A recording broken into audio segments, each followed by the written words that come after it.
Olá para você que está aqui com a gente, eu sou Renato Costa, diretor de Marketing, Tecnologia e Sustentabilidade da Odontoprev, maior operadora de plano odontológico da América Latina. E esse é o nosso podcast, o Pode Ser Mais, um lugar onde a gente encontra pessoas reais para falar da vida real e de uma coisa que é tão difícil, que é o equilíbrio entre sucesso e saúde mental, saúde física, bem-estar, uma vida fácil e leve. E hoje o nosso convidado é um cara super especial, quero ver se vocês adivinham quem é, hein? Ele é apresentador, influenciador, participou de reality show, depois teve um acidente super grave, deu a volta por cima e hoje é um mito nas redes sociais e na internet. Adivinham quem é? Estamos aqui hoje com o nosso amigo Rodrigo Mussi. Obrigado pelo elogio. Fala, Rodrigão, tudo bem? Tudo bem, obrigado por me convidar. Não, prazer ter você aqui com a gente para falar de um tema que eu acho que é o tema mais importante hoje, né? Que é saúde mental. Sim. É uma dificuldade que as pessoas têm de equilibrar na vida todos os desafios que a gente tem de trabalho, de estudo, vida acadêmica, redes sociais hoje, internet, sim. com a saúde mental. Como que a gente consegue manter a saúde mental, né? Mas antes de a gente entrar nesse tema que é tão importante, eu quero que você contasse um pouco pra gente dos seus últimos 5 anos de vida, que sua vida deu uma reviravolta, né? Muita coisa aconteceu. Então eu queria que você começasse primeiro te agradecer de estar aqui com a gente, mas contar pra gente um pouquinho da sua vida nesses últimos anos aí. Os últimos 5, 6 anos acho que teve muitas mudanças, né? Que eu nem imaginava, acho que nos meus maiores sonhos não imaginava tanta mudança. Eu tinha voltado da Austrália, né? Acho que uns 6 anos atrás, que eu estudei lá, fiz pós-graduação em marketing lá fora. E aí voltei. Uma das coisas que as pessoas não sabem é que você vem do mundo corporativo, na verdade. Né? Aí que mundo corporativo. E aí eu aí passei um processo seletivo muito difícil na indústria farmacêutica. E foram 8 etapas, 9 etapas. Eu lembro, tem até no LinkedIn até hoje, acho que 60 mil pessoas concorrendo a 10 vagas, e aí eu fui, processo seletivo muito difícil. Pior que peneira de futebol isso daí. E eu tinha que conseguir aquilo, porque eu voltei com uma mão na frente e outra atrás. Da Austrália, e assim, eu lembro que a propagandista ganhava um carrinho, né, para trabalhar e tal, e o salarinho para interior, que eu era do interior, era muito bom. E aí depois trabalhei ali na MS, foi muito bom. E aí eu fui para uma empresa de aparelho odontológico, né? Que para mim acho que é um melhor, ou talvez a maior tecnologia do mundo nesse mercado. De alinhador, né? De alinhador. E aí eu trabalhei 1 ano e meio, só que assim, o que eu tinha, né? Eu tenho uma dificuldade, né? Porque família, desde garoto, eu já não tenho muita proximidade. Então, desde os 18 eu trabalho, né? Trabalho e moro sozinho, me sustento. Só que chegou um momento ali da minha vida que eu falei assim, cara, eu tô pagando aluguel, pagava muito caro o aluguel, assim, lá em São José, meu salário dava só no máximo 0 a 0 e olha lá. Você morava no interior ainda? Interior, São José dos Campos. Aí eu falei, cara, aí eu fui ver de financiar um apartamento. Não tinha entrada. Da época tinha dar 20% pelo menos de entrada, 80% dava para financiar, não deu. Aí eu falei, cara, começou a bater a preocupação, porque assim, se desse errado, eu falei, cara, e agora? O que eu faço da vida? Eu sou casado, né? Não sou ainda, mas aí começou a bater um negócio na minha cabeça e eu sempre fui um cara de estudar muito o que eu vou fazer. E passei a estudar. Falei, pô, me ganhar na Mega Sena acho que vai ser difícil, né? E aí eu comecei a ver que quem entrava no Big Brother, atual, tá? Não sei antes, mas os últimos 2, 3 anos, na época, tinha muita oportunidade. Oportunidade de, sei lá, se você for confiar em você, talvez tenha muita oportunidade de portas abertas. Cara, eu me inscrevi. Você estudou mesmo os participantes e viu como tinha mudado a vida das pessoas depois do reality. É porque assim, não podia falar, por contrato, até hoje, não pode falar muita coisa que acontece no processo seletivo. Mas o que eu fiz? Eu pegava as entrevistas podcast, que é muito importante, entrevistas em grandes rádios e televisão, pequenas frases, pequenas palavras dos caras. E fui anotando. E me inscrevi. Mesmo, olha só. Mas eu não sabia se ia ser chamado. Me inscrevi em março de 2021 e foi indo. Toquei a vida. Dia 1º de outubro me ligaram, cara. Falaram, vai ter um processo seletivo, Big Brother. Falei, nossa, ninguém pode saber. Falei, óbvio, vambora. Aí foi etapa a etapa. Acho que foram 10 etapas até cadeira elétrica com o Boninho. E aí eu descobri uma coisa. Descobri não, né? Depois, com o tempo, fiquei ali no Big Brother, pouco tempo, mas eu descobri que o Big Brother, muitas vezes, não é ganhar ou ir pra final, mas é como você sai do Big Brother que pode te fazer grande. E eram as oportunidades que seriam abertas, o que eu faria com ela, entendeu? E aí abriu portas, mas assim, um mês depois de Big Brother, teve um acidente. Pois é, já vai entrar no acidente. Mas isso é um tema muito interessante, né? Porque o seu Big Brother foi o Big Brother depois do Big Brother do cancelamento, né? Sim. Aquele Big Brother bem com medo. conturbado. Então tava todo mundo com muito medo e você era um cara muito autêntico. Sim. Dava pra ver que você até destoava ali da galera que tava com você, né? E eu queria entrar um pouco nesse tema. Reality, você tá na TV, o Brasil inteiro assistindo. Como você faz pra gerenciar isso na sua cabeça, né? De como você se apresenta, do que você pode falar, de como as pessoas estão te percebendo. Querendo ou não, tem uma gestão de saúde mental e emocional muito forte, né? Cara, é louco, viu? Eu vou ser sincero com você. É uma coisa que demorou, não sei se caiu a ficha ainda, porque hoje, não sei se o Big Brother é igual àqueles que aconteceram nos últimos 3, 4 anos. Mas é impressionante, a gente sai do anonimato mesmo, de trabalhar a vida normal, vida pública. Pessoa normal, né? Acorda de manhã, vai pro trabalho. Tem que entregar meta e tal. Vai no bar, ninguém te reconhece. Não, ninguém sabe nada. Aí, do nada, pum. Cara, é difícil você entender. Só que tem mesma coisa. Tem amor, muito amor, e tem muito ódio também. Hate na internet. E assim, você começa a entender como tem gente muito ruim de coração também. Sim. E é assustador. Tem tanta...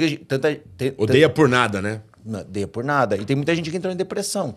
Sim. Mesmo com fama, entra em depressão. Porque é uma coisa que a gente não consegue entender.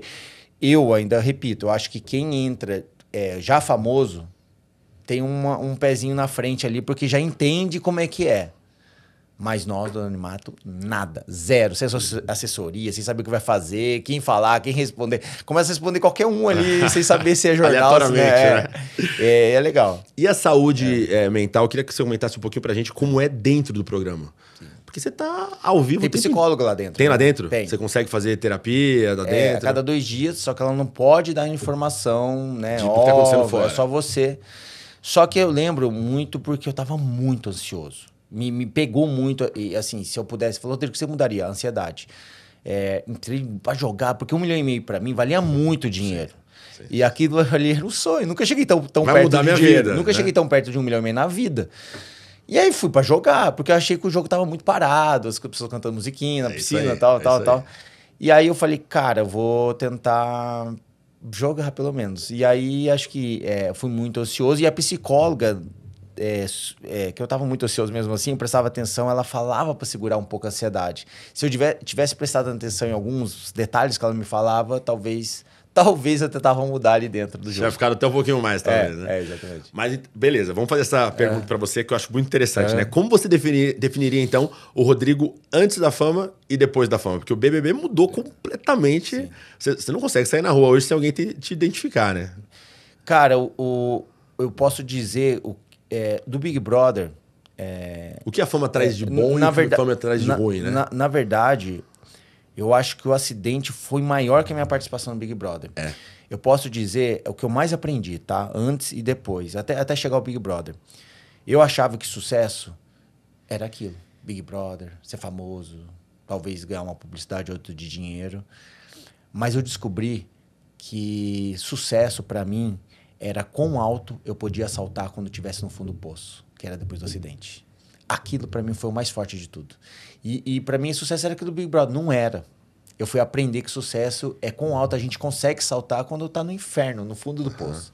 E foi aquilo que me fez reviver a vida, porque foi muito difícil. Caraca, mas essa frase foi muito boa, viu? E já que você entrou nesse assunto, vamos entrar. Eu lembro como se fosse hoje, porque eu acho que, se eu não me engano, você estava no Morumbi vendo São Paulo um dia antes, ou naquela semana. Sim. Né? Mesmo dia. E eu não vou falar que time eu torço, eu acho que o São Paulo é o maior time do Brasil, mas eu não vou falar que time eu torço. Do Brasil também acho. Então. Pois é. E aí aquilo foi muito marcante pra mim. Mas conta um pouco pra gente, então, como foi esse processo de recuperação, né? Porque com certeza demandou muita força mental para você falar, cara, eu lembro que um relato que você deu que você perdeu 40 quilos, né? Então, como você falou, cara, eu vou voltar e vou voltar mais forte? Como foi esse processo? Outra coisa que eu comecei a me ligar, que todo o processo da minha vida me levou a ser forte naquele momento. Acho que me preparou para aquele momento. Não sei, muita gente não sabe, em 2012 eu perdi meu pai também de acidente de carro na minha frente, tal, porque eu até segui ele naquela noite, tal, enfim. E ele morreu. E aí eu lembro que naquele ano, 2012 para 2013, eu entrei em uma depressão muito forte. E eu não sabia, porque a gente já tinha tanto acesso à informação como hoje. Entrei em depressão e tive um pânico de esconder embaixo da mesa de casa. Eu morava sozinho já. E escondia, ficava 2, 3, 4 horas escondido lá. Não conseguia sair de casa, não conseguia ver gente. E foi um período muito difícil da minha vida. Você não fazia terapia nessa época Não, assim, não tinha noção do que era. Aí... Cara, eu com certeza, se tivesse acesso à informação que eu teria hoje, eu talvez não teria tão ruim naquela época. E naquela época eu pensei até, na época, tirar a própria vida. Uau. Porque foi muito difícil. Porque foi um fundo do poço de não ter ninguém. Meu pai... Você estava seguindo o seu pai na verdade, meu pai não teve uma boa relação comigo na adolescência, mas depois que eu fui morar sozinho, meu pai começou a ter uma boa relação. Tanto que ele morreu, eu olhei pro céu, Deus, agora que é justo, eu tô ganhando pai. E aí foi muito difícil. E aí, cara, foi ao longo da minha vida, batalhando, e veio o acidente. E, cara, o problema que eu falo para as pessoas, viver ou morrer é da vida. A gente vai morrer um dia. O problema, se você não morrer em um acidente, é acordar com sequela. E eu acordei com sequela. Sim. E ali, cara, emocionalmente, é bizarro. Porque eu não sabia se ia voltar a andar, eu não estava enxergando nada, embaçou tudo. E não tinha recuperação. Fiquei 2 meses de recuperação no Hospital das Clínicas. Nada mudava. Nada mudava. Só que assim, ainda magrinho, ainda tentando entender o mundo, porque, cara, você fica sequelado. Quem sou eu agora, né? Depois você fica sequelado. Qual era o seu maior medo? Você levantou, era não voltar, não se recuperar? Não se recuperar. Meu maior medo. Ali você entende, cara, dane-se fama, dane-se dinheiro. Cara, ali... O que é mais importante naquele momento? Família, mas eu não tinha. Eu entendi que família realmente é uma bênção da vida. Quem tem, acho que a maioria, cara, é o maior agradecimento que tem que ter, porque realmente ali, cara, na saúde, quem vai defender e te proteger é a tua família, quem você pode confiar. Eu tô falando até hospital, convênio. Vai brigar por vai você. Vai brigar né? por você. Mas, enfim, aí foi uma luta emocional gigantesca e eu falo, né? Visitei o inferno em vida. E a recuperação foi extremamente difícil. E aí, depois de 1 mês, eu acho que no hospital, aí falaram que eu voltar a andar. Porque quebrou tudo, né? Quebrou as costas, quebrou a cabeça, as costas, as pernas. Tudo. E aí, voltar a andar, eu descobri, cara, foi uma vitória que parece ser, sei lá, foi uma coisa que você, cara, você começa a entender que você pode reviver. E o que te dava força mental assim, durante esse processo? Vou me recuperar para. Porque acho que a vida é um pouco disso, né? A gente tem que ter alguma coisa para olhar para frente. Eu ia até ler um negócio para você. Uma coisa que eu até anotei na época e até hoje acompanha comigo. A vida não é o que a gente conquista. A vida é quem nos tornamos. É uma jornada e não um acontecimento. Uau. Isso aí eu aprendi e anotei. Até hoje eu acompanho comigo que não é um acontecimento, é uma jornada. E aquilo ali foi um acontecimento na minha vida. Falei, cara, mas eu vou lutar. Mas quando que eu tive uma coisa de luz, assim, quando eu voltei a andar, 2 meses depois eu fui liberado do hospital e fui para minha casa, sozinho. E ali, mentalmente, é muito difícil. Porque eu magrinho, sem enxergar ainda direito, sem saber se ia voltar a enxergar, tinha que voltar a comer, sem sentir, né, ainda sabor de comida, demorou para voltar. E ali, uma semana, você entra quase uma depressão, porque todo o traumatismo craniano muito forte, se pesquisarem aí, 90%, 99% dos pacientes de traumatismo tem uma depressão muito profunda por 2, 3 anos. 3 anos? E aí eu passei, cara, te visita, tá? Te visita mentalmente. E ali eu faço uma semana, meus amigos em casa, tá, mas não é a mesma coisa. Aí, antes do Big Brother, eu amava andar de bicicleta em São José dos Campos. Amava. Tinha um bairro lá que chama Urbanova, que eu amava andar lá. Tipo, não sei, eu me sentia diferente ali. Sempre andei 30, 40 quilômetros de bicicleta. Ali, sem enxergar direito, magrinho, eu falei, 2 semanas, eu falei, Deus, já percebi que você não me deixou na terra. Não tem como você me levar daqui, né? Eu sei que você vai levar agora. Já que eu tô aqui, né? Eu tô aqui, eu falei assim, eu vou fazer uma coisa arriscada que eu não podia fazer de jeito nenhum. Peguei minha bicicletinha, e fui andar sem força de pedalar direito. Mas fui andado pelo Urbanova e sem enxergar direito. Falei, cara, se tiver que acontecer, pelo menos já acontece de vez. E eu não podia bater a cabeça De jeito nenhum. E eu fui sem capacete, eu fui na loucura ali de me arriscar. E falei, Na emoção cara, daquele momento, precisava. me sentir vivo. E ali tem um morro que a gente desce. Eu desço. Aí eu tava eu ia começar a descer, eu lembro que era final de tarde. E eu senti o raio de sol. Porque tava final de tarde, assim, o sol se pondo. E eu senti um ventinho gostoso, eu fui indo, enxergando pouco ainda, mas fui. E eu senti vida. Pela primeira vez que eu senti vida. Você sentiu vivo novamente? Eu senti vivo de novo. E eu falei, e aí no finalzinho, chegando em casa, eu até caí de bike, mas não bati a cabeça, só bati o braço. Bem, né? Mas ali eu falei, cara, eu vou lutar. Foi a primeira vez que eu senti, falei, eu vou lutar. Eu vou lutar o máximo que der. E foi fazer um processo por a cabeça, porque os olhos estavam em perfeito estado. O problema era o cérebro. Era neurooftalmologista que ia... Só que ninguém achava. E aí, estudando. Até que um dia, passou ainda mais um tempo, em 2022 ainda, acho que era agosto, setembro, acho que uns 4 meses depois do acidente. Aí um médico aqui de São Paulo, um neurooftalmologista, me chamou, depois de uma bateria de exames. Cara, eu não achava o que era. Aí ele falou, senta aqui. Aí eu falei, fala, doutor, esse olho seu direito triplicou o grau no acidente. Esse a gente vai fazer a cirurgia do grau, ele volta ao normal. O olho esquerdo, ele metade vai ficar embaçado, talvez para sempre, porque bateu aqui atrás e é neurologista, neuro, na coisa do cérebro. Esse você vai ter que aceitar, esse não volta mais. Uau. E aí comecei a entrar em desespero, porque ali no momento você não sabe o que vai ser. O que quer dizer cara, isso? Tá louco? Eu vivia 100% da minha vista, 100% andando, 100% tudo da vida, do nada, pum. E ele falou, calma, o cérebro se acostuma. Eu falei, não é possível, doutor, não é possível, vou chegar assim. Ele falou, calma, vou fazer a cirurgia do grau, você vai sentir ainda, vai demorar para acostumar, você vai acostumar. Ele confia em mim. E aí foi. Eu falei, tá, eu vou fazer tudo que eu tinha vontade de fazer e mais um pouco. E hoje eu enxergo normal, dirijo normal, vivo normal. Não voltou. Paralelamente é difícil. Mas equilibrou com o direito e aí... O cérebro é impressionante, cara. O cérebro é impressionante. E aí voltou, assim, eu forcei a voltar. Falando, pode falar de novo psicologicamente? Pode. Naquele período ali, eu fui um dos maiores psiquiatras do Brasil, que era do Hospital das Clínicas, que me acompanhava. Na época, eu lembro que eu cheguei, logo que eu saí do acidente, eu falei assim, doutor, eu tô em depressão, eu não quero mais viver e tal, eu quero tomar um remédio, sei lá, um remédio que era de última geração para depressão. Eu falava para ele que eu estudei muito no Google. Aí, o Google ajuda muito, né? E pessoas falando desse remédio, eu falei que eu salvava 80%, 90% das pessoas em depressão, enfim. Cheguei, doutor, eu quero esse remédio. Ele falou, Rodrigo, vamos lá, o médico aqui sou eu. Ele falou, quem estuda aqui sou eu. Enfim, me deu medicamentos. Não o que você tinha pedido? Não o que tinha pedido, mas medicamentos assim, nada também para tão fortes assim. Mas foi. Fui batalhando. Aí eu voltei nele, assim, ia de mês em mês nele, aí foi passando de 3 em 3, depois de 6 em 6, agora de ano em ano. Isso faz 3 anos, né? Aí eu fui nele esse ano.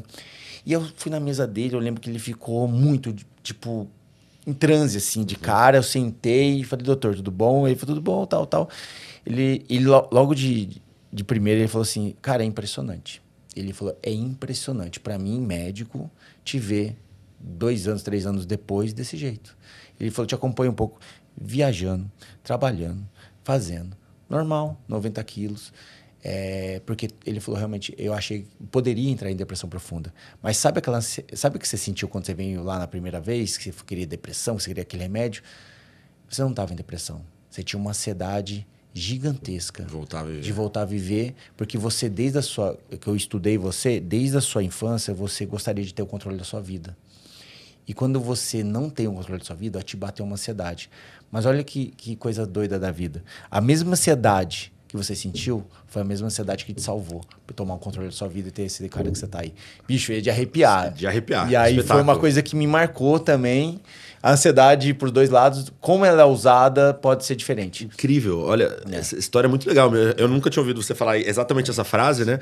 E é uma coisa pra gente pensar mesmo, porque a gente só pensa ansiedade pelo lado ruim, né? Sim. A ansiedade tá me fazendo pensar demais, pensamento rápido, pensamento acelerado, tô ansioso. Mas e a ansiedade pelo outro lado, de você querer viver, de você querer vencer, de você querer acordar amanhã, de querer recuperar o controle da sua vida? Se você souber usar a ansiedade... E é difícil saber usar, não é assim, vou usar a ansiedade. Não, se você tiver um processo, se você aprender com a ansiedade, de usar ela a seu favor, ela pode ser genial para você. Genial. Muito interessante isso. Antes da gente sair desse capítulo já quero pular pro próximo capítulo, mas esse sobre o acidente ainda, né? E o papel das pessoas, dos amigos? Sim. Porque eu lembro o período que você ficou no hospital e logo depois do seu acidente, o Brasil se mobilizou. Sim. Eu lembro, era rede social, todo tipo de site, programa de TV, todo mundo falando, mandando pensamento positivo, oração para você se recuperar. E como foi para você ter essa força vindo das pessoas? Isso ajudou? Cara, foi muito forte pra mim. Aquilo ali, eu não imaginava. Até porque eu fiquei no hospital ali, não tinha acesso a nada. Uhum. E você, pra voltar a mentalizar o que tá acontecendo, demorou muito. E depois que eu saí, eu tive uma noção. Uma noção de que... Do tamanho do tamanho que foi aquilo ali.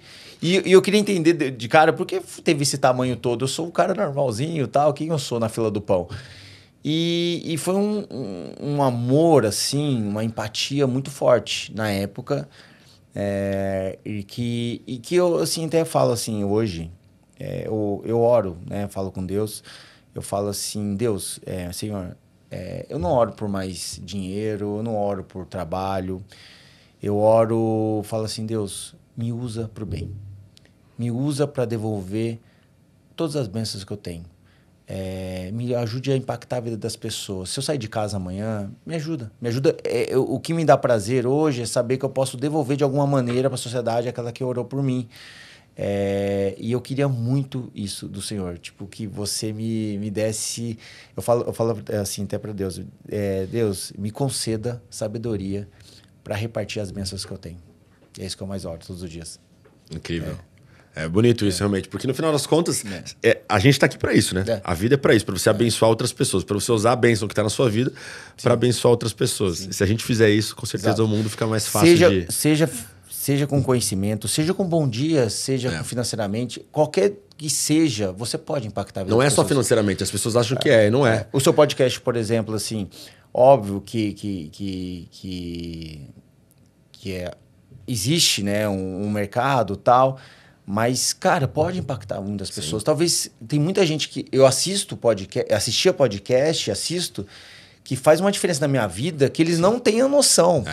Talvez tenha muitas vidas que você impacte que você não tem a noção. E isso é muito legal. Isso é o mais legal, né? Você às vezes receber uma mensagem e falar, cara, olha, a sua história de vida... E por isso que a gente chamou você, inclusive, porque a gente quer isso. A gente quer histórias que influenciem positivamente, impactem as pessoas e que elas olhem e falem, cara, dá pra viver a vida. A Viola Davis, que eu sou um super fã dela, né? Sim. Ela tem uma frase numa entrevista dela com a Oprah, que ela fala assim, se a gente conseguir achar o equilíbrio da vida entre os maus momentos e os bons momentos, aí a vida se torna sobrevivível. Quer dizer, dá pra viver, dá pra sobreviver. Né? Eu acho que é um pouco disso. Mas beleza, vamos falar de outro tema agora, tema que eu gosto muito, né? Que eu falo muito no meu Instagram, inclusive, sobre carreira, sobre sucesso profissional e tudo mais. Então eu queria que você desse uma palavrinha sobre como foi pra você mudar drasticamente de carreira. Você era uma pessoa do mundo corporativo, tinha trabalhado em banco, indústria farmacêutica, e aí você foi pro mundo artístico, entretenimento. Como foi essa transição de carreira pra você? Posso ser sincero com você? Pode. É a mais difícil da minha vida. Cara, eu imagino. Porque você não tem noção. Você não tem noção. Não é chegar assim, por exemplo, eu ganhei seguidor agora. Não, não é assim. Vou ficar postando, também faço às vezes, mas não é assim. Ficar postando no espelho, academia, comidinha. Porra, cara, o que eu posso mais, sabe? E foi muito difícil essa transição. Teve momentos que teve pessoas que fizeram muita diferença na minha vida. Eu só cheguei hoje o que eu sou por causa dessas pessoas. E eu sou muito legal de reconhecer. Então, passou um ano ali, depois de tudo, de acidente e tal, eu passei ali fazer as coisas na rede social e eu fui contratado na época, logo que eu saí do acidente, como apresentador para ser do TikTok. Primeira vez que eu tive uma chance. E eu fui da plataforma TikTok, eu fiz o Café com Música, eu fiz 10 entrevistas de superação. Então foi Giannichini, Mayra Card, nomes muito grandes pra mim, que primeira vez, olhando assim pro Giannichini, era o galã na minha época, e agora tá olhando na minha frente. Né? E foi muito impactante. Mas assim, ficou esquecido ali, fiz e fez. Aí teve um cara que apareceu na minha vida, porque eu conheci... numa agência ou outra, num evento ou outro, eu conheci a Rafaela Tuma, aquela que faz os desenhos, que é bem criativa, e ela é gigante, você vê lá, 80 milhões, 70 milhões de pessoas assistindo as coisas dela todos os dias. Aí eu cheguei em Rafa e eu tô perdido. Falei, Rafa, não sei o que fazer, não sei o que é conteúdo, não sei nada. Pra que lado eu vou agora? E ela, óbvio, o ramo dela é totalmente diferente do meu, porque a dela é desenho criativo. Ela falou uma coisa, ela me falou ela me passou uma sugestão que mudou a minha vida. Que ela falou assim, cara, eu vou fazer uma coisa que eu nunca faço, mas eu só sou o que eu sou por causa dele, o meu irmão. Eu vou te indicar ele. Eu falei, nossa, deve ser caro pra cacete. Pensei assim, né? Porque, né? Porra. Aí eu mandei, ele deu o telefone dele pra mim, vai falar com ele e tal, ele vai gostar. Ele fazia o que exatamente? Ele faz todos os cortes, conteúdo, ele faz os criação cortes de dela, conteúdo. criação dela, tudo. Legal. Aí eu falei, não vou mandar, deve ser caro. Aí passou um dia, 2 dias, 3, a Rafa mandou. Você não mandou mensagem pra ele ainda? Eu falei, Rafa, na boa, deve ser muito caro. Ah, você falou isso pra ela? Falei, tá louco. Aí ela falou, não, manda. Manda, por favor, manda. Aí eu mandei. Cara, o Renato Tuma, o irmão dela... Puta, Renato, meu xará ainda, olha só. Deve ser gente boa, com certeza. Não, monstruoso, cara. E aí, mais do que excelente profissional, é o caráter dele. O caráter dele... tanto que em uma semana deixei hoje tem a senha do Instagram, TikTok, só não tem a senha da conta. O resto ele tem conta, ele tem senha de tudo. Ele cuida da minha vida de conteúdo, os cortes de programa, podcast... Ele é monstruoso, cara. E aí ele mudou a minha vida. Ele pegou meus programas lá do TikTok na época, começou a fazer cortes, começou a dar notícia em tudo que é lugar, o Google Gloss, Léo Dias, Globo. Olha só. Falei, o cara é monstro, cara. Aí voltei a fazer meus programas. Aí veio o Kawaii, que é concorrente ao TikTok, me contratou um ano passado, onde eu fiz o Música de Climão, depois eu fiz o Melhor de 3, que era futebol com a Paloma Totti, que hoje tá na Record. E agora voltou o Música de Climão esse ano pelo Kawaii. E ele é o cara, bicho. Assim, ele, Luciane, que tá chegando aí, que é uma assessora minha, que a parte...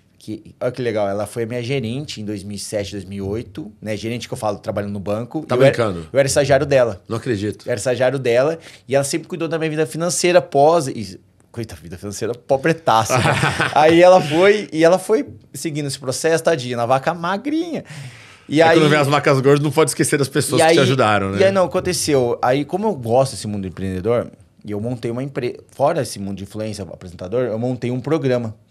Montei uma empresa que é de crédito imobiliário, a parte de investimento, seguro e câmbio, enfim.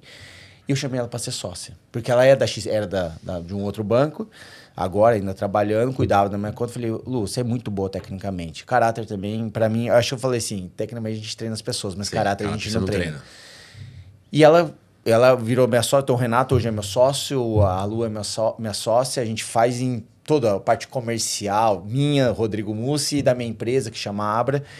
E essas 2 pessoas mudaram a minha vida nesse processo todo. Hoje tudo que tem ali, eu devo a ele e a ela. O YouTube, o meu canal no YouTube está crescendo muito por causa do Renato. Os cortes dele é muito bom. Ele sabe o corte que você vai ter que fazer. Ele sabe o que fazer para crescer e tal. É um cara genial nesse daí. Então, isso mudou minha vida. Pô, que legal. Na internet, porque, cara, a transição, vou ser sincero, é muito difícil. Mas você tem que buscar. Não adianta, eu falo para as pessoas, não adianta sentar e falar, nossa, tem seguidor, que legal. Agora eu vou... Não ganha dinheiro, não agora é isso. Agora vou fazer um post na academia. Não, tanto que eu entrevisto agora, na quarta-feira, no meu programa, o Juninho, que fez o BBB ano passado. Ele voltou a trabalhar normal. No corporativo, porque ele falou, cara, não deu, não foi. Mas se você pegar, não posso nem falar novos, mas se pegar, acho que 90%, 80%, 90% dos Big Brothers, todos... financeiramente não vejo decolando. Sim. Ou não deram muito certo. Não que eu tenha dado, mas eu tento me desafiar para transformar o que eu faço hoje. E é o que eu mais tento. E você se sentir feliz, realizado, sim, né? Porque também não tem problema nenhum da pessoa estar no mundo corporativo e falar, não, vou ficar no mundo corporativo. Se estiver realizado e estiver fazendo algo que faz bem... Sim, não tem problema. Não tem... ainda no tema de saúde mental, eu queria fazer uma pergunta para você, né? Para mim, por exemplo, todo dia eu preciso ir pra academia treinar e preciso cozinhar. Eu adoro cozinhar, cozinho todo dia. Sim. E aí são as coisas assim que são terapêuticas pra mim. Tu é forte, né? Malha mesmo, né? Não muito. Malha mesmo. Podia ser mais, viu?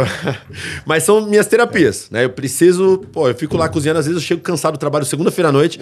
Meus amigos falam, pede uma comida, né? Sim. Não. Eu preciso ficar aqui na cozinha. Isso... Você gosta. Quais são as coisas que você faz que te voltam assim pro seu centro, que te acalmam, que deixam você mais zen?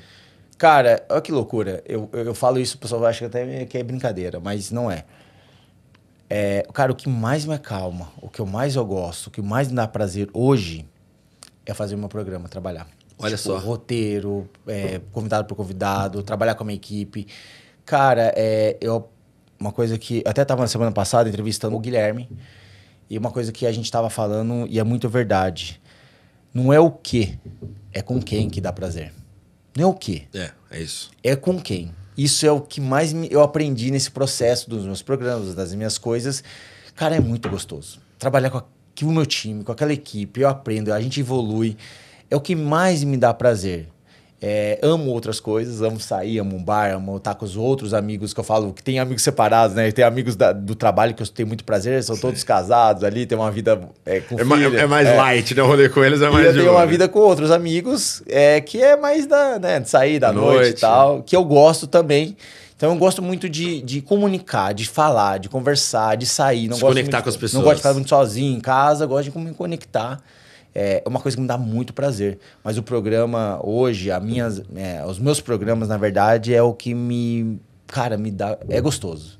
Igual a você, a sua cara não mente que o seu rosto, você gosta de fazer o que você faz. Eu adoro fazer o que eu faço. Dá pra sentir, tipo, você está fazendo aqui com prazer. Você tá fazendo assim, tipo, trabalhando só por trabalho, entendeu? Não, uma coisa que eu sempre falo, inclusive nas redes sociais, sobre carreira, né? Pra mim, o atributo mais importante de qualquer pessoa é a energia. Se você consegue colocar energia naquilo que você faz e as pessoas conseguem ver essa energia, ela é contagiante. E trabalhar com pessoas que a gente gosta é maravilhoso, né? Tem que ser, eu falo pra você, tem que ser uma insatisfação inspiradora.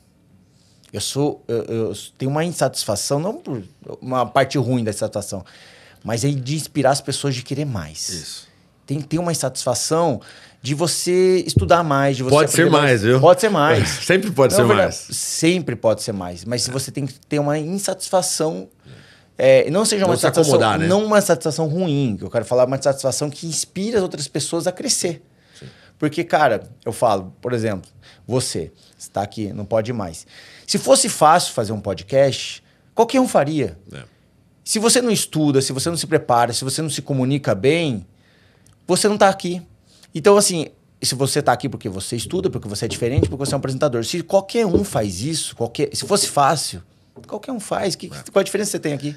Não, e de ir atrás, se preparar. As pessoas também se desmotivam. É porque eu não sei fazer. Vai atrás, estuda. Tem uma frase do Henry Ford que eu gosto muito, que é o fundador da Ford, né? Que eu acho fantástica. Que é assim, se você acha que pode ou você acha que não pode, você tem razão. Então, se você acha que pode, você vai conseguir. E se você acha que você não pode, você não vai conseguir. Então, é a capacidade da gente também de querer fazer, de querer ir atrás, de querer aprender, de se esforçar. Tem um aspecto desse também.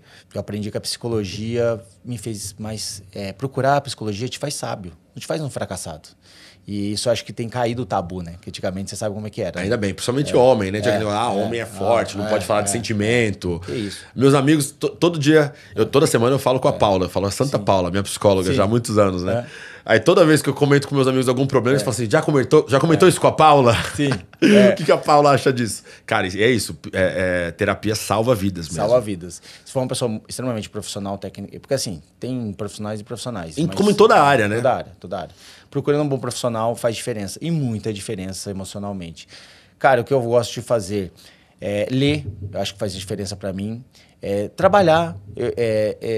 Quando eu tava no hospital, eu tava ali lutando pra voltar a andar, enxergar e tal. E eu lembrava assim, cara, como é prazeroso trabalhar. Independente do que você faça, trabalhar é muito prazeroso, porque você se sente valorizado, você mexe com o seu cérebro, faz você pensar. Se conecta com pessoas. E não tenha medo de problemas. Eu amo ter problema. Eu falava assim, eu queria ter problemas normais do que estar aqui no hospital tentando voltar a andar. Sim. Cara, problemas faz a gente... se desafiar, aprender mais. Transformar as coisas. Então não tenha medo de problemas. Na verdade, quando você tem problema é porque você é útil em alguma coisa. Quando você não tiver problema aí, você tem problema. É isso aí. Quando alguém não te conta o problema, é porque acha que você não tem capacidade de ajudar a resolver, né? Exatamente. Se tá te incluindo, é porque você pode... E é isso. E, cara, por exemplo, amo futebol, amo curtir, sair... Já tá jogando futebol de novo? Cara, eu até tento. Por exemplo, eu fui no Zé Roberto, o jogador que me chama lá. Aí, porra, eu vi lá. Kaká, vi os meninos lá e tal, os jogadores. Eu falei, cara, eu jogava muita bola, mas depois do acidente, a perna, né, que quebrou também, eu já não consigo voltar a correr como antes. Eu falei, mas não vou deixar de bater bola com esses caras. Essa chance, né? O Dodô, né? O jogador me chamou pra jogar futebol ele semana passada. Ele, França, puta, eu sou São Paulino, ídolo da minha infância. França, craque. Cara, o Dodô chamou e falou, Dodô, eu não sei se eu consigo, mas eu vou aí. Eu vou semana que vem. Eu falei, eu vou aí, Dodô. Nem que eu dos dois toco você com França, pra mim tô realizado, tá ótimo. Só pra falar que eu fiz, né? Então assim, tem coisas que é muito legal. Network, pra mim, Cara, eu aprendi uma coisa aqui em São Paulo. Mais aqui em São Paulo. Network é extremamente importante para a vida. Porque todo mundo tem um valor que é importante para você. E você tem um valor para as pessoas. Mas não é um valor financeiro, não, pelo amor de Deus. Mas é um valor. Uma troca, né? Uma troca. Você tem conhecimento, tem coisas, talvez me dá muito valor. Sim. E a gente não pode ter medo de network. Abra as portas, seja simpático. Todo mundo aí, todo mundo, tá passando por um problema da qual você não sabe nada. Seja gentil com todo mundo. É o mínimo que a gente tem que ser. É isso. Entendeu? Gentileza e generosidade, pra mim, são Exatamente. coisas incríveis. E você comentou sobre relacionamento, né? Eu sempre digo também sobre carreira. Tem 3 coisas que, pra qualquer carreira, em qualquer lugar, você tem que ter. A primeira é atitude. Sim. Atitude positiva e atitude de coragem, né? A segunda é relacionamento, que você está comentando aqui. Se relacionar com todo mundo igual. Não interessa se é o presidente da empresa ou se é a pessoa que abre a porta. Se relacionar com as pessoas genuinamente. E o terceiro, que nada substitui o resultado. Tem que dar resultado. Né? É isso. E para fechar aqui, ó, uma pergunta que escreveram para eu fazer para você aqui. Você vai escrever um livro sobre sua história? Como é que você pensa em contar isso? Porque você tem uma história mega inspiradora, né? Que as pessoas, assim, ao ouvir sua história, realmente a gente tem vontade de levantar, de não reclamar, porque podia estar no hospital realmente.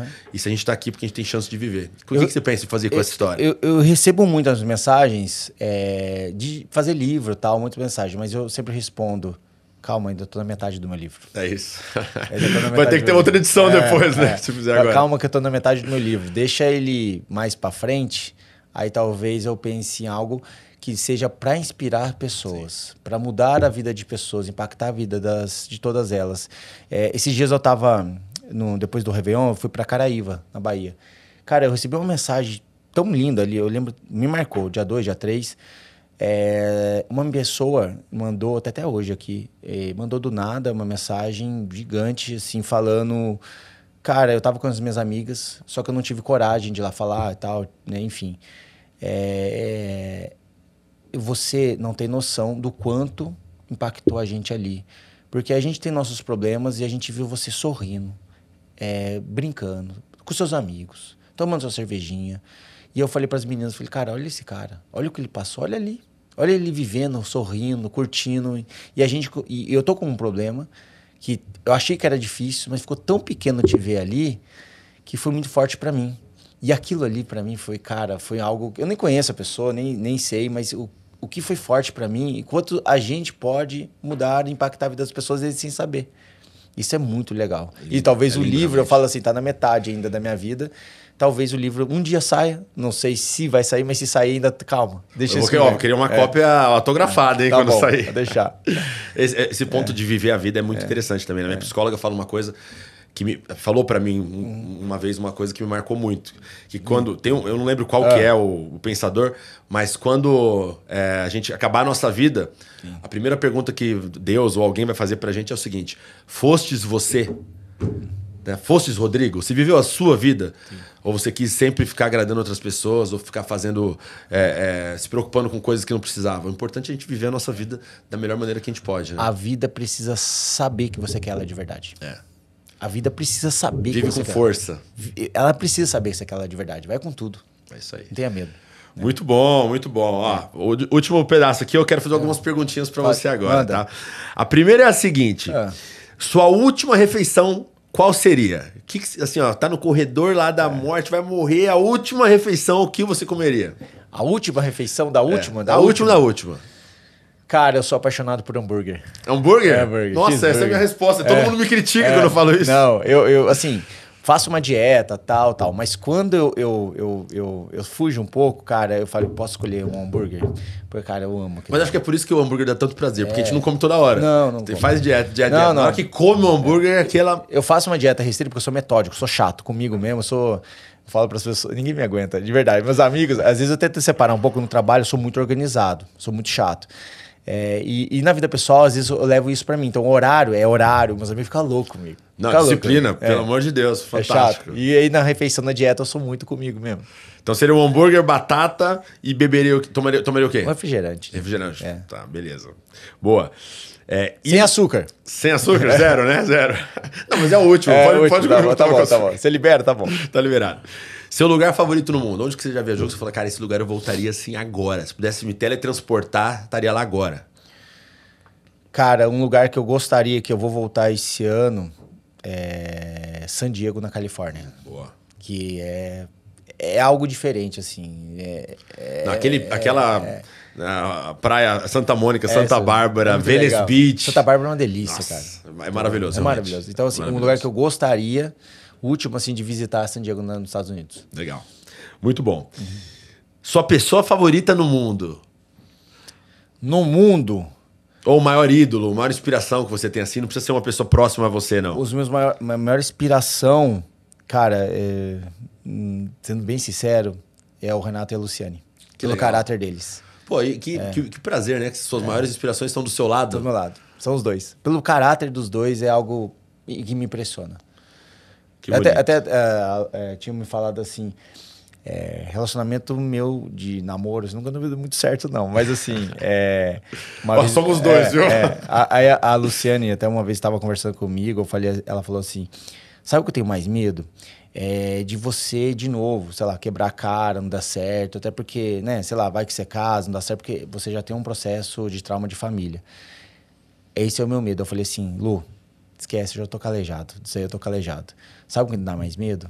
Se um dia você e o Renato, sei lá, mentir, ou sei lá, fazer alguma coisa que... Então, isso é o meu maior medo. Isso é o que mais vai me doer. O resto, termina namoro, volta namoro, tamo aí, né? Aprende, a gente aprende, tenta de novo. Tô calejado. Né? Isso aí. Legal, bonito isso. Beleza, agora eu vou te falar 6 palavras. Eu falo uma palavra, você fala uma pessoa que te lembra essa palavra, tá bom? Tá. A primeira palavra, garra. Garra, Rodrigo Mussi. Olha só. Sabe que eu imaginei que você ia falar isso mesmo? E depois dessa conversa eu diria Rodrigo Mussi também, viu? Força. Força, Cristiano Ronaldo. Boa. Admiração. Minha admiração? Por quem, sim? Renato e Luciane. Boa. Ídolo. Cara, profissionalmente eu tenho um cara que eu gosto muito, que eu quero, é uma referência, Thiago Leifert. Boa, legal. Fé. Jesus Cristo, Deus. Boa. Coragem. Me desafiar todos os dias. Show. Amizade. Leal, caráter. Fala uma pessoa. Renato e Luciane. Esses dois aí, eu vou ter que conhecer essa dupla, hein? E pra fechar, se eu te falo plano odontológico, o que vem em mente? Odontoprev. Até falar pra galera aqui, independente disso. Cara, R$50 por mês. Eu não sabia, tá? Fiquei sabendo por você. É muito acessível. As pessoas talvez não tenham... Eu trabalhei com dentes, boca. As pessoas não têm noção da diferença que faz uma boca limpa, uma boca vista por um bom dentista.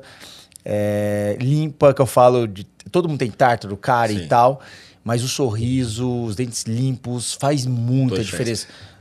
Eu ia falar assim, porque assim, muita gente não sabe ter mau hálito. É isso. Mas porque a boca tá suja, não sabe. Tem gente que não visita dentista. Até amigo meu tá 5, 6 anos. Falei, cara, você tá louco. Imagina o bafo que você tem. Não, isso é muito bom, né? Mas não só isso, a saúde começa pela boca, né? Sim. A boca é a maior cavidade do corpo humano, exposta ao meio ambiente, por onde entram bactérias, micro-organismos e podem trazer várias doenças. Então tem um aspecto da saúde bucal, da pessoa cuidar da saúde, e tem um aspecto da autoestima que você tá falando também. De ter um bom sorriso, de ter um bom hálito, né? De conseguir... Uma das coisas que mais eu ia nas entrevistas de emprego, mais as pessoas falavam era do sorriso, dos dentes. Porque eu cuido, é meu mesmo, tá? Não é lente, nem faceta, nem nada. É meu mesmo, eu sempre cuidei, sempre fui chato com meus dentes. E faz muita diferença conforme nos pequenos detalhes. Não é assim, na rua tu vai ver, não é isso. Mas nos pequenos detalhes pode fazer muita diferença. Cara, e quando você fala de R$50 por mês, eu tô surpreendido, tá? R$50 por mês e você tem um dentista a cada 2 meses limpando seus dentes, olhando seus dentes. Vai que, por exemplo, o dentista tem um scanner, ele escaneia os seus dentes, ele pode ver um processo de um aparelho futuramente para você. Em quanto tempo vai ficar legal os seus dentes? Cara, o dentista faz muita diferença. Faz muita diferença. O nosso sorriso é o nosso cartão de visita.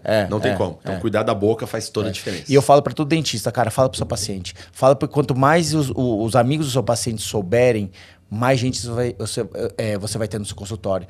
Eu falava quando eu era representante, né? pros dentistas, eu falei, cara, você não é só dentista mais, você é um cara comercial, você é um cara que ensina, que fala, que você é um cara do financeiro, você tem que saber de tudo, não somente a parte técnica, você tem que ser um cara carismático para trazer cada vez mais gente. Porque eu falo, como você consegue mais paciente? Talvez não é só tecnicamente, é o seu bom dia, seu sorriso, é como você fala com o seu paciente. Todo mundo é um vendedor, eu sempre falo isso. Vendas teria que ser uma matéria ensinada no ensino médio. Todo mundo tem que aprender a vender. Que você vende na vida. Você se vende, você vende a sua história, você vende produto, você vende ideia. A gente precisa se vender. Até na balada a gente se vende. Então tem exemplo, que aprender a vender. Eu duvido que as pessoas, não sei no interior, mas eu duvido que as pessoas conseguem uma limpeza de dentes menos de R$100, R$150. Consegue, eu duvido. Assim, se o cara estiver fazendo isso, é uma... Talvez, então, tem que ver a limpeza também. E aí, mas R$50 por mês pra você ter uma limpeza... É acessível. E tem, não só, né? E tem mais de 100 procedimentos que são cobertos. Eu tô falando porque não é propaganda não, cara. Porque me surpreendeu. Eu não sabia que era R$50 por mês. Assim, é extremamente acessível pras pessoas. Pra ter limpeza da boca, dos dentes. E, cara... Eu já tive uma vez há muitos anos até canal. Você tá louco? Nossa. E sabe por que eu tive? Porque eu não ia no dentista. Isso há mais de 10 anos atrás. Eu não ia. Não, a prevenção... cara, o canal acabou com a minha vida. É isso. Você não tem noção, você não consegue falar, não consegue comer, você fica de cama. Só no canudinho. Não, você tá louco. Não, e a prevenção realmente, quando a gente cuida da boca, você evita ter outros problemas piores depois. Né? E o nosso lema é esse. É levar a saúde, dar acesso à saúde dental, né, saúde da boca para cada vez mais brasileiros. É um custo bom e uma qualidade excelente. E bom hálito faz diferença. É bom, tá? Em tudo na vida, né? Na vida, Rodrigão, obrigado, prazerzaço estar com você. Valeu pela entrevista. Foi demais. Valeu. Obrigado pela sua história. Parabéns pela sua trajetória. Obrigado. E tamo junto sempre. Galera, obrigado por acompanhar. Se você gostou, comenta aqui. Diz pra gente o que você achou desse podcast maravilhoso. Curte, compartilha com um amigo e não deixe de acompanhar, tá? Porque sempre pode ser mais. Valeu!